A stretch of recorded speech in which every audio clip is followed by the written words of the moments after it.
Olá, a aula de hoje é sobre conversores digital analógico, DACs. Este aqui é o sumário da aula de hoje. No mundo real, os sinais e processos físicos são analógicos. A forma natural de processamento dos sinais é no domínio analógico. Os sinais podem também ser processados no domínio digital, usando um computador. Isto obriga à conversão prévia dos sinais do domínio analógico para o domínio digital e vice-versa. Os sinais no domínio analógico são contínuos nas amplitudes e no tempo. A resolução em amplitude é infinita. Relativamente aos sinais no domínio digital, estes são discretos nas amplitudes e no tempo. A resolução em amplitude é limitada pelo comprimento das palavras binárias usadas para representar um valor analógico. O diagrama de blocos da figura refere-se a um conversor digital analógico ou DAC de N bits. Possui uma saída analógica Vout, possui N entradas digitais e possui uma tensão de referência para ajustar a tensão de fim de escala. Considerando um valor de fim de escala fs e um número genérico de n bits, o número total de tensões na saída produzidas por um DAC é 2 levantado a n. A diferença de tensões para palavras binárias consecutivas é o valor de fim de escala dividido por 2 levantado a n. O valor máximo analógico na saída é o valor de fim de escala menos o ΔV anterior. Podemos ver aqui um exemplo para um conversor digital analógico de 3 bits. Para um valor de fim de escala genérico, o valor máximo é 7/8 do valor de fim de escala, sendo este ΔV, o ΔV aqui no ponto 2, o valor máximo é o valor de fim de escala menos este ΔV. O valor mínimo na saída do DAC é sempre 0 volt. O valor máximo também pode ser expresso em termos do número de bits e do valor de fim de escala pela expressão 2 levantado a n menos 1 dividido por 2 levantado a n vezes esse valor de fim de escala. Considerando um valor em decimal referente ao valor digital a converter, a tensão analógica para esse valor digital com o correspondente decimal é o valor decimal vezes a diferença ΔV considerada. A diferença ΔV são tensões consecutivas para palavras binárias consecutivas. É a diferença dessas tensões. O que se observou anteriormente, a partir da expressão, é que a tensão de fim de escala nunca é atingida. Isto é, a tensão máxima na saída de um DAC é sempre menor que o valor de fim de escala Fs. Além disso, aqui a figura ajuda a perceber que se o n aumentar, a diferença ΔV para valores adjacentes das palavras binárias diminui. Por exemplo, aqui temos um ΔV para palavras binárias de 3 bits, o ΔV para palavras binárias de 4 bits, para o mesmo valor de fim de escala será o ΔV anterior sobre 2. Portanto, podemos dizer que aumentando o número de bits, a tensão V máxima vai se aproximando do valor de fim de escala. Podemos ver aqui na figura a constituição interna de um DAC. Ele é constituído por um registro de entrada que memoriza a palavra binária durante uma conversão. O sinal de strobe é usado para dar ordem de memorização da palavra binária na entrada e a saída irá manter-se inalterada até à ocorrência do próximo sinal de strobe. Seguidamente, existe um conjunto de chaves eletrónicas que devem possuir capacidade para reencaminhar tensões analógicas, usam uma tensão de referência para gerar um conjunto de tensões a aplicar à rede de resistores a jusante. A limitação de rapidez é imposta pelas chaves com capacidade de reencaminhamento analógico. A rede de resistores, em conjunto com o buffer, define o valor analógico de saída Vout. O buffer, ou circuito tampão, resolve o efeito de carga, isolando o DAC dos circuitos externos a jusante. Isto é, tudo que a gente possa ligar a jusante. Além disso, oferece a função de filtragem para suavizar a variação da tensão na saída. O primeiro DAC a ser visto é o DAC de resistores ponderados de N bits. Trata-se de uma configuração amplificadora somadora de ganhos pesados. É constituído por N resistores de valores R, 2R, 4R e assim sucessivamente. É constituído por N chaves comandadas pelos N bits DK. Portanto, por hipótese, vamos ver aqui esta chave como exemplo. Se DK for igual a 1, então a chave K liga a saída a VRF. Caso contrário, liga a saída à massa. A tensão na saída desta configuração eletrónica é dada por esta expressão. Só para se perceber um pouco como é que esta expressão é obtida, vamos considerar um destes bits genéricos, por exemplo, este primeiro. Portanto, aqui a contribuição do bit N-1 na saída será menos RF dividido por R vezes VRF vezes o valor do bit DN-1. Portanto, se o bit DN-1 for 0, a contribuição na tensão de saída é 0.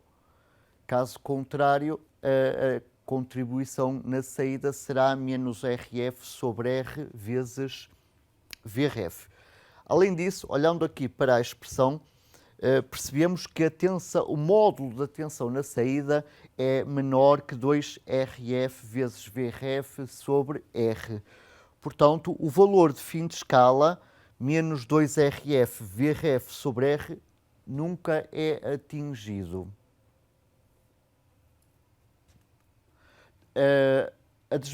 O DAC de resistores ponderados tem um conjunto de desvantagens, nomeadamente a existência de correntes inversamente proporcionais a R, 2R e assim sucessivamente. Isto resulta da necessidade de usar resistores de muito baixa tolerância. Isto é impossível de conseguir no fabrico de circuitos integrados usando polisilício de alta resistividade. Uma outra configuração conversora digital analógica é o DAC baseado em escada ou ladder R2R. Esta configuração requer resistores apenas de valores R e 2R. Como curiosidade, a resistência vista em cada nó XK é sempre igual a R e é independente do valor do bit dk. Por isso, a resistência vista no nó x0 é R, neste nó é R, vista neste nó é R, vista neste nó é R e vista deste nó é R. Portanto, não importa o valor de R, mas a relação R2R para que isto aconteça. Bom, com dois valores é mais fácil garantir a precisão de R e de 2R usando técnicas especiais de fabrico de circuito integrado. Bom, para este DAC a tensão de saída é dada também, obtém-se de forma similar ao DAC de resistências ponderadas. Se fizermos a resistência de realimentação RF igual a R, verificamos que o módulo da tensão na saída é menor que a tensão de referência. Portanto, neste caso, o valor de fim de escala é essa tensão de referência e, uma vez mais, nunca é atingido. Bom, um ladder R2R pode ser aproveitado na conversão digital analógica, ligando às saídas de um microcontrolador, assim desta forma. Existem ladders R2R comerciais, por exemplo, a empresa TT Electronics fabrica ladders para conversores digital analógico de 8-bit, portanto, o dispositivo tem 20 pinos e ladders para conversores digital analógico de 8 bits, portanto, neste caso terá 16 pinos. Como características desta rede de resistores, possui uma tolerância de mais ou menos 2%, são fabricados encapsulados numa caixa QSOP. É possível ter-se dois valores de R e 2R, mais especificamente 10.000 e 20.000 e 25.000 e 50.000. Além disso, estas redes comerciais de resistores operam com temperaturas entre menos 55 e mais 125 graus centígrados. Aqui esta figura ilustra um recorte da folha de características do DAC 0830. A primeira métrica já conhecemos, é a resolução, que indica o tamanho das palavras binárias a converter. No caso deste circuito integrado, essa resolução é de 8 bits. Portanto, já sabemos que quanto maior for a resolução, menor o incremento analógico ΔV do DAC. Uma outra métrica é o erro de ganho, que é a variação da inclinação da reta best fit relativamente à reta ideal. Portanto, temos aqui a reta best fit. Temos aqui a reta ideal. A diferença de declives é o erro de ganho. A reta best fit é obtida da seguinte forma. Aplicamos as diversas palavras binárias na entrada do DAC e medimos as tensões analógicas respectivas nas saídas. Fazemos a regressão linear aplicando o método dos mínimos quadrados e obtemos então a reta best fit.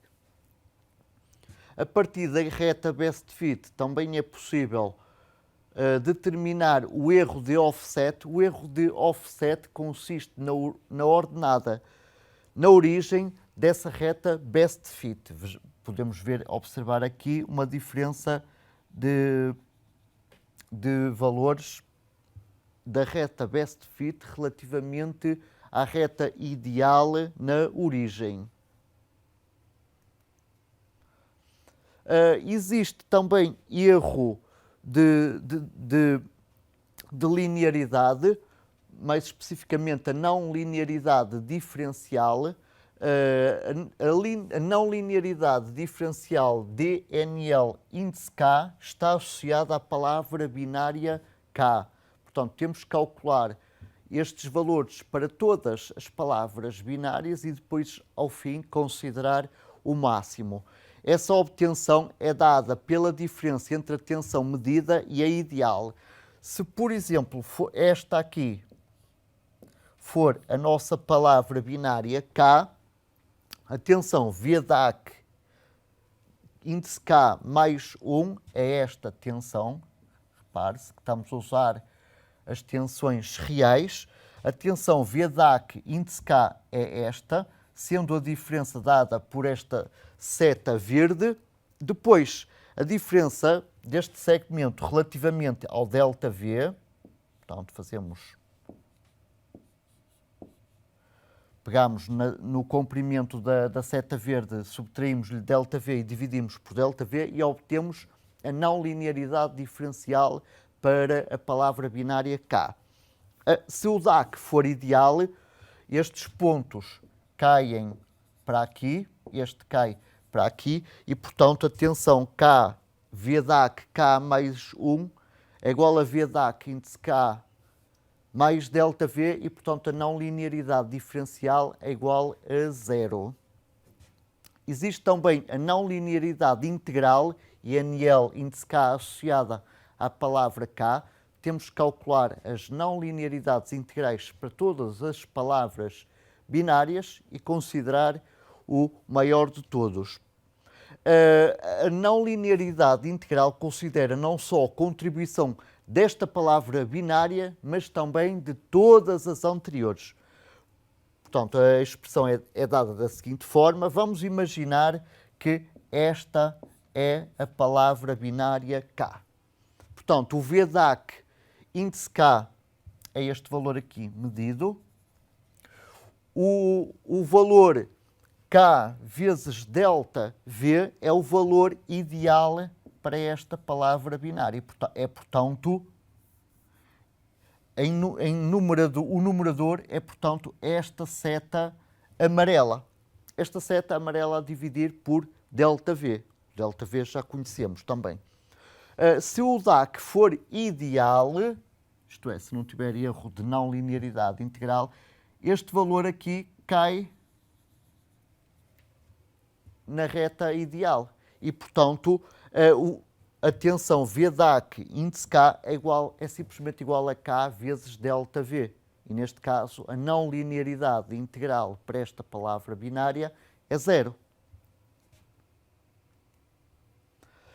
Existe também o tempo de estabilização, no inglês diz-se settling time.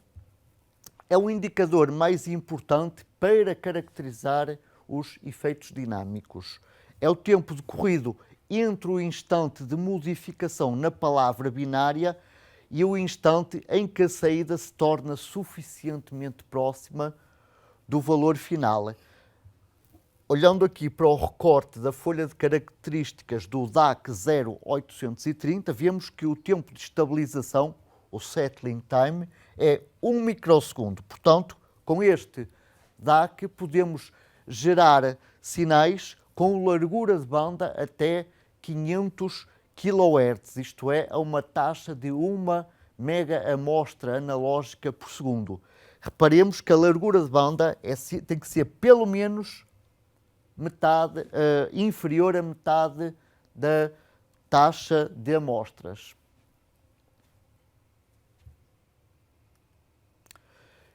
A monotonia é um outro indicador, mas não é numérico. Portanto, tem uma característica monótona. Palavras binárias de valor crescente geram tensões analógicas crescentes, o que não acontece para esta palavra binária 100. Portanto, um DAC com esta característica não é monótono entre 011 e 101. Portanto, analisando agora o efeito da resolução em bits na distorção harmónica, portanto, a distorção harmónica, DH, calcula-se dividindo a maior amplitude das outras componentes espectrais A máximo pela amplitude da frequência fundamental A0. Portanto, matematicamente a distorção harmónica é dada por A máximo dividido por A0, o que significa que em decibéis, a distorção harmónica em dB, é 20 logaritmo na base 10 da distorção harmónica dH, ou seja, a distorção harmónica em decibéis é 20 logaritmo de A máximo menos 20 logaritmo de A0. Vamos analisar esse efeito aqui considerando o exemplo de uma senoide a 8 Hz.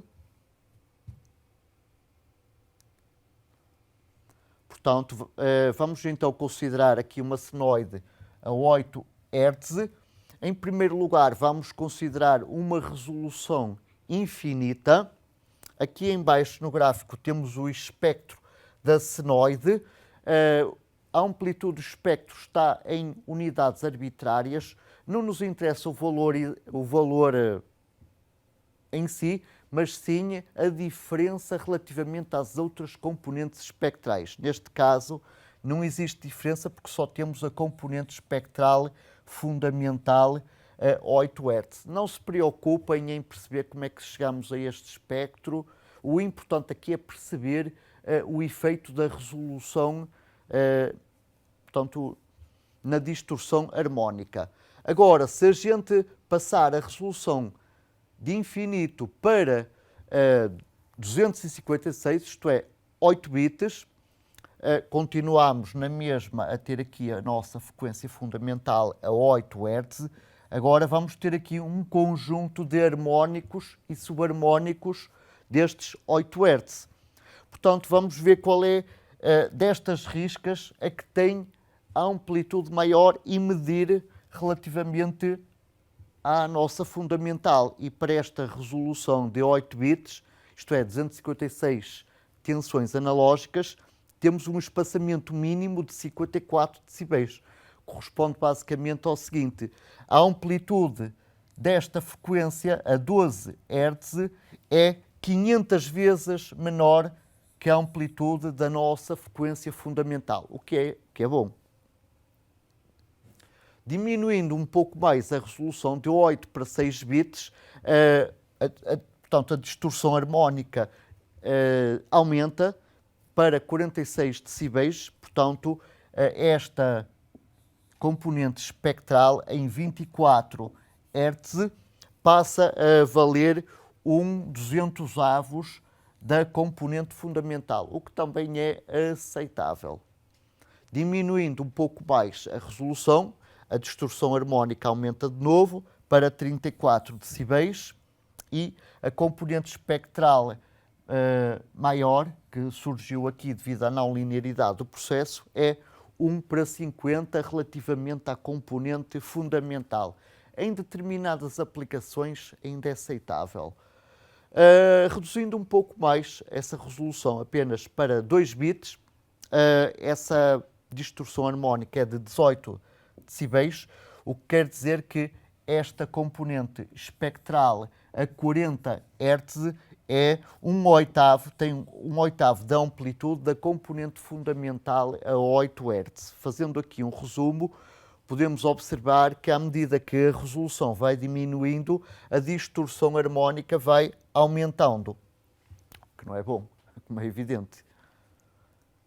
Portanto, termino aqui a aula. Na próxima aula vamos ver conversores analógico-digital, ou ADAC.